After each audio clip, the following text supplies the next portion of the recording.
E-rickshaw চালক মুস্তাফিজুৰ এতিয়া এজন সফল ব্যৱসায়ী। কেনেকৈ ই-ৰিক্সা চালকৰ পৰা সফল ব্যৱসায়ী হৈছে তেওঁ? প্ৰথমতে ই-ৰিক্সা লৈছিলোঁ, তাৰপিছত এইটো শেষ হোৱাৰ পিছতে মই তেতিয়া আৰু সিহঁতে মোক সুবিধা দিলে যে আৰু যদি বেছি টকা লাগে আপুনি লওক, আমি দিম। পিছত মই ভাবিলোঁ ঠিক আছে, যদি আপোনালোকে মোক সহায় কৰে যে আমাক লোন দিয়ে তেনেহ'লে মই এখন দোকান আৰম্ভ কৰিম। ইহঁতে দিলে। এতিয়া আজিলৈকে যিখিনি কৰি আছোঁ, বন্ধনৰ পৰা লোন লৈ যিখিনি কৰিছোঁ, বহুত মই সুখী। মোৰ ইয়াতে আৰু দুজন কৰ্মচাৰীও থাকে, মই এতিয়া বহুত সুখী। জিৰ'ৰ পৰা হিৰ' হোৱাৰ এক বাস্তৱ কাহিনী। আপুনিও এজন সফল ব্যৱসায়ী হ'ব বিচাৰে নেকি? টকাৰ অভাৱত ব্যৱসায় কৰিব পৰা নাই নেকি? তেন্তে এই প্ৰতিবেদন কেৱল আপোনাৰ বাবে। শ্বেয়াৰ কৰি প্ৰতিবেদনটো শেষলৈকে চাওক। প্ৰিয় দৰ্শক বন্ধু, আজি মই চাপৰত উপস্থিত আছোঁ আৰু চাপৰত মই কিছু দৃশ্যাংশ দেখাবলৈ মই চেষ্টা কৰিম। আৰু মই এখন দোকানত আছোঁ। এই দোকানখনত আপোনালোকে কি নাপায়, যদি আপোনালোকে ল'ৰা ছোৱালীৰ খেলনা বস্তু বিচাৰে পাই যাব, নহ'লে যদি আপোনাৰ কছমেটিকৰ বস্তু যিকোনো বস্তু আপোনাৰ ভেৰাইটিজ আইটেম আছে ইয়াত। আৰু এক ধুনীয়া কিন্তু গাড়ী মই দেখুৱাই আছোঁ। কিন্তু প্ৰথমতে মই গাড়ী দেখুৱাবলৈ অহা নাই, কিন্তু মই এজন যুৱকৰ কাষত আহিছোঁ, যিজন যুৱকে নিজৰ ভৰিত কেনেকৈ থিয় হ'ব পাৰিলে। আৰু এই দোকানখন আপোনাৰ যদি দেখিছে, এইটো এটা হ'লচেলাৰ হয় আৰু ইয়াত আপোনালোকে যিকোনো বস্তু আপুনি হ'লচেলাৰত পাই যাব। কিন্তু কেনেকৈ ইমান দূৰলৈকে আহিলে মই কথা পাতিবলৈ চেষ্টা কৰোঁ। কিন্তু আটাইতকৈ গুৰুত্বপূৰ্ণ কথাটো হৈছে যে এটা সময়ত তেওঁ আচলতে অটো চালক আছিল, ট'টো চলাইছিল, হয়নে দাদা? হয়। আপুনি যি সময়ত ট'টো চলাইছিল বা আপুনি এইটো মাৰ্কেটত সদায় ট'টো লৈ ঘূৰি থাকিছিল, মাৰ্কেটত যেতিয়া বিক্ৰী কৰে, কেনেকুৱা অনুভৱ হয়?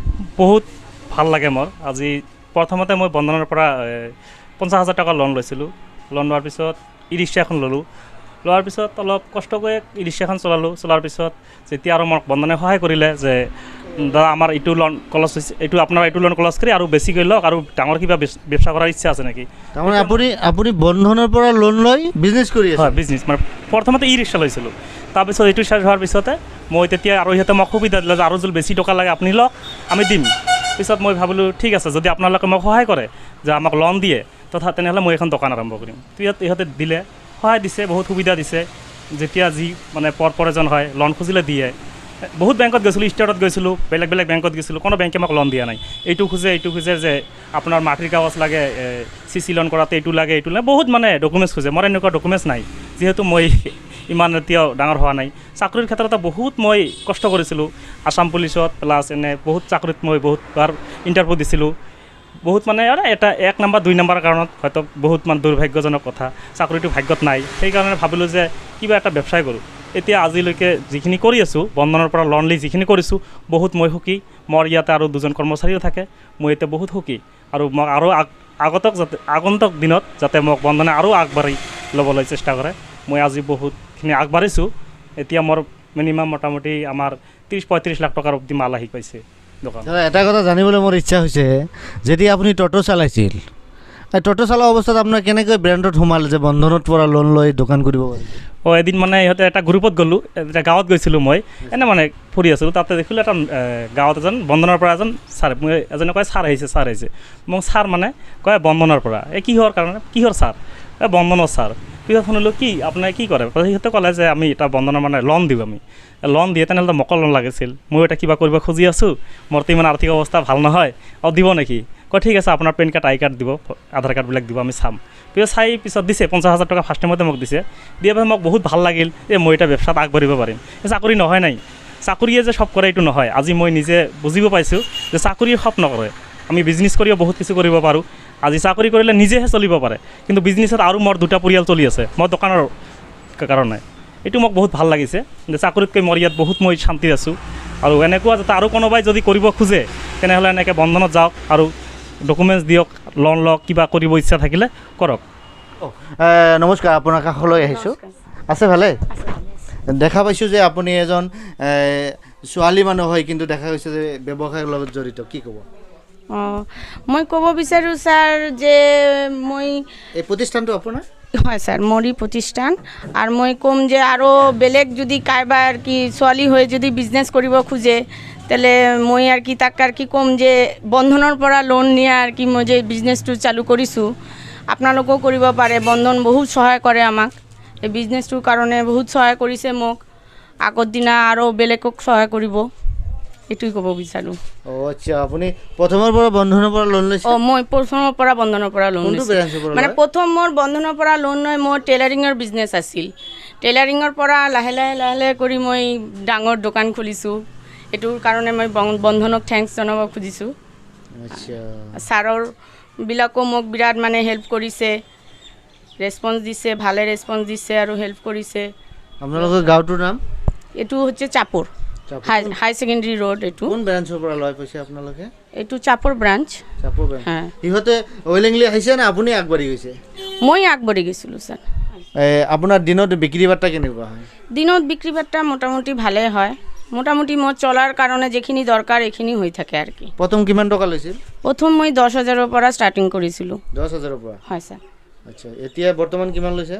এতিয়া 1.5 লাখ অবধি লৈছোঁ আৰু আগামী দিনে আৰু 1.5 লাখ টাকা মোৰ মোটামুটি সুদেৰ দিকে আৰ কি। তো মই আবেদন কৰিছোঁ আৰু বেছি কৰি। আচ্ছা বাইদেউ, 1.5 লাখ টকা আপুনি কেনেকৈ দি আছে কিস্তিবিলাক? মই দোকানৰ পৰা ইনকাম কৰি দি আছোঁ। মাহত দিয়ে নে দিনত দিয়ে? মাহত মাহত চিষ্টেম ছাৰ। মই এখন গেলামালৰ দোকানত সোমাইছোঁ আৰু গেলামালৰ দোকানখন মই দেখুৱাবলৈ মই চেষ্টা কৰিছোঁ। আৰু এই দোকানত আপোনালোকে চব পাব। গেলামালৰ যিকোনো সামগ্ৰী কিনিবলৈ আপোনালোকে ক্ৰয় কৰিবলৈ যদি আহে এই দোকানত আপুনি পাব। দাদা, আপোনাৰ দোকানৰ নামটো কি আছিল? সৰকাৰ স্টোৰ্স। চৰকাৰ ষ্ট'ৰ। সৰকাৰ। কি নাম আপোনাৰ? আব্দুল কাদেৰ। আব্দুল কাদেৰ। এইটো গাঁৱটোৰ নাম কি? আর তো চাপর ব্যাপারী পড়া কয় আর কি, চাপর। আচ্ছা দাদা, আমি জানা হতে আপুনি দোকানটো খুলিছে বা কোনো প্ৰতিষ্ঠানৰ পৰা আপোনাৰ লোন আছে নেকি? আমি কোনো প্ৰসেসনাৰ নাই, আমি বন্ধনেৰ পৰা লৈছোঁ আৰ কি। বন্ধন? হ্যাঁ, বন্ধনেৰ পৰা লৈছোঁ, প্ৰথমে বন্ধনেৰ পৰা লৈছোঁ আৰ কি।